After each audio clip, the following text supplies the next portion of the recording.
Sekarang kita juga melihat bagaimana kemudian suap menyuap antara anggota DPD RI untuk posisi jabatan ketua DPD.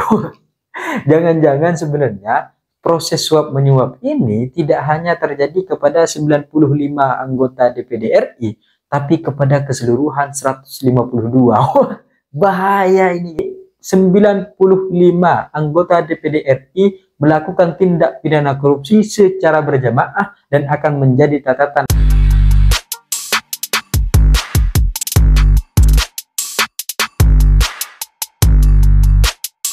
Hai korban ghosting, kekompakan, saling mengerti dan saling memahami itu memang diperlukan dalam menjalankan hubungan. Karena hal-hal inilah yang akhirnya akan membuat kita semakin erat. Sama seperti dengan berbagai macam perbedaan-perbedaan yang ada di Indonesia. Ketika semua perbedaan itu ada, tapi kita memegang satu kesatuan, maka kita akan menjadi negara yang baik.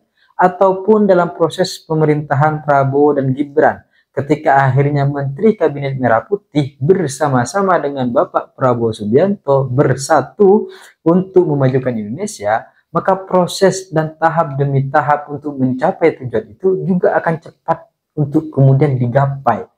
Dan dalam hubungan dengan kekasih kita juga perlu demikian. Harus saling support satu sama lain, harus saling mengerti dan memahami satu sama lain.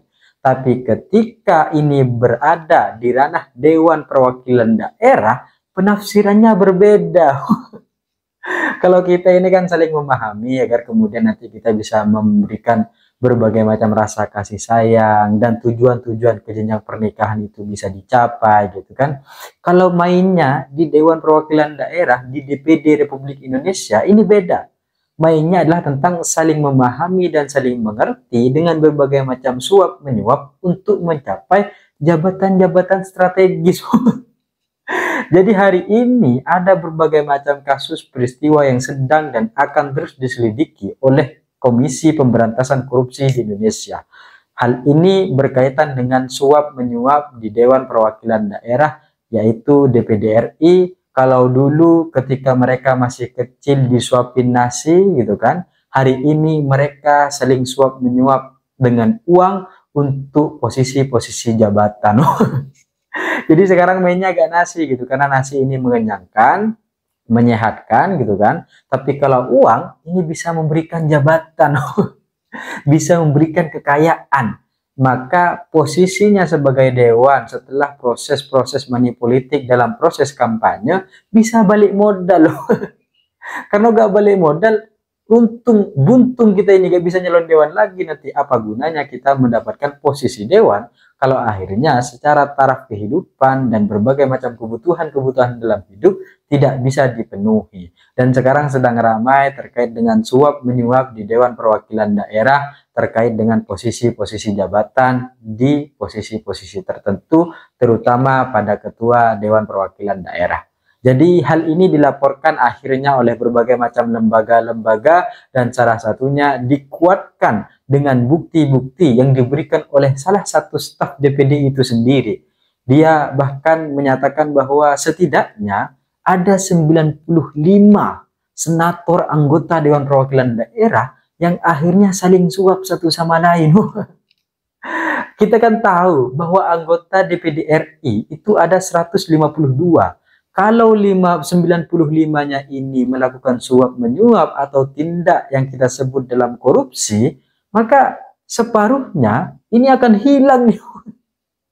Ini akan menjadi satu catatan sejarah yang kelam, di mana berbagai macam proses korupsi ini dilakukan secara berjamaah. Ini bukan dilakukan secara berkeluarga ya, tapi secara berjamaah. Yang keluarga beda lagi. Kalau kemarin kita melihat bagaimana kemudian akhirnya proses penetapan Sekjen PDIP Hasto Kristianto dengan kasus suap menyuap yang kemudian terkait dengan PAW, sekarang kita juga melihat bagaimana kemudian suap menyuap antara anggota DPD RI untuk posisi jabatan ketua DPD. Jangan-jangan sebenarnya proses suap menyuap ini tidak hanya terjadi kepada 95 anggota DPD RI, tapi kepada keseluruhan 152. bahaya ini gitu kan. Dan dari berbagai macam proses uang yang beredar, dari berbagai macam anggota-anggota ini yang menerima suap-suapnya, agak-agak besar nilainya, karena ada sekitar 13.000 dolar yang kemudian dibagikan per anggota DPD agar akhirnya suaranya nanti itu bisa diberikan kepada ketua DPD dan dia akhirnya memenangkan posisi jabatan strategis sebagai ketua DPD RI. Ada setidaknya 13.000 dolar US dollar. Dan ada lagi kemudian yang terkait dengan suap menyuap ini, yaitu 8.000 US dollar yang akhirnya dilakukan untuk menyuap anggota-anggota DPRD agar mereka mendapatkan posisi wakil MPR Republik Indonesia dari unsur DPD. Pokoknya ini suap menyuap yang kemudian melingkar di antara anggota Dewan Perwakilan Daerah. Seandainya ingin dibangunkan sekolah, jadi itu sekolah. Seandainya buat program kesehatan, jadi tuh gitu. Tapi sayangnya hal itu dilakukan dan disumbangkan oleh masing-masing yang punya kepentingan jabatan untuk posisi-posisi jabatan strategisnya. Sebenarnya apa yang dicari dalam posisi strategis itu kalau bukan tentang kewenangan yang akhirnya dari sana semuanya itu bisa mendapatkan keuntungan-keuntungan. Kekuasaan yang dimiliki melahirkan satu keuntungan kekayaan pribadi. Karena kalau dilihat secara gajinya kan sebenarnya sama aja, beda tipis doang gitu. Kenapa kita harus mengeluarkan 13.000 dolar, 8.000 dolar? Dan itu masih dikali 95 anggota. Iya kalau 95, kalau ternyata 152. Kan orang gila mana yang akhirnya menyogok dan melakukan suap menyuap, mengeluarkan dan menghamburkan uang hanya untuk jabatan yang gajinya bahkan tidak akan menutupi. Kecuali caranya nanti mereka akan melakukan berbagai macam tindak-tindak nepotisme dengan kewenangan-kewenangannya sehingga terjadi suap menyuap dengan berbagai macam pihak-pihak yang lain.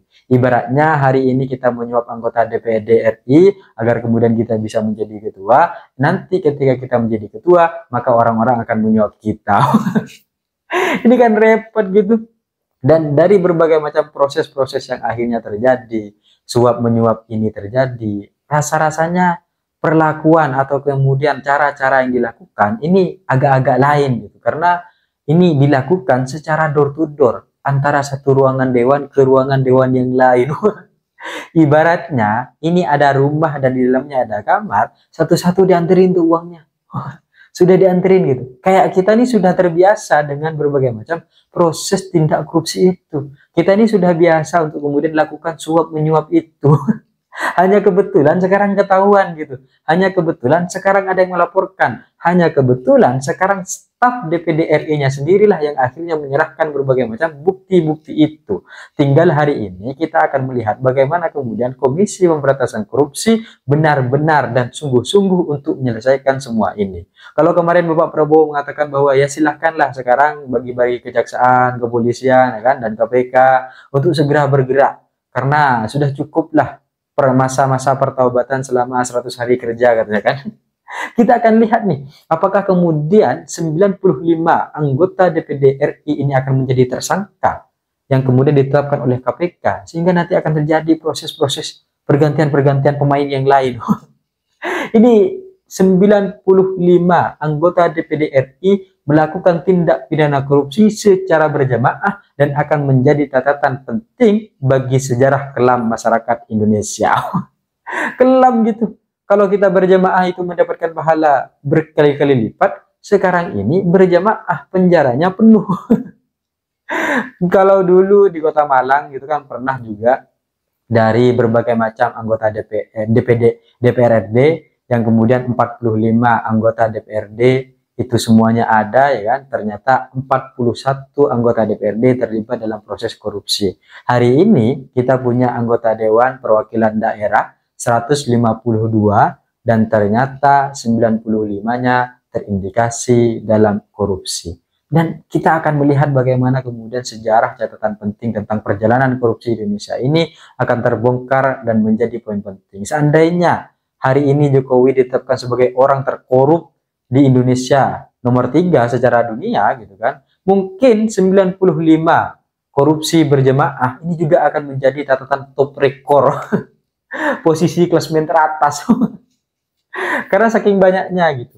Atau mungkin nanti bisa lebih banyak lagi gitu. Tapi dari semua persoalan ini, sampai kapan akhirnya budaya korupsi ini akan terus kita lakukan, sampai kapan akhirnya proses-proses politik dengan money ini akan terus berlanjut. Sampai kapan?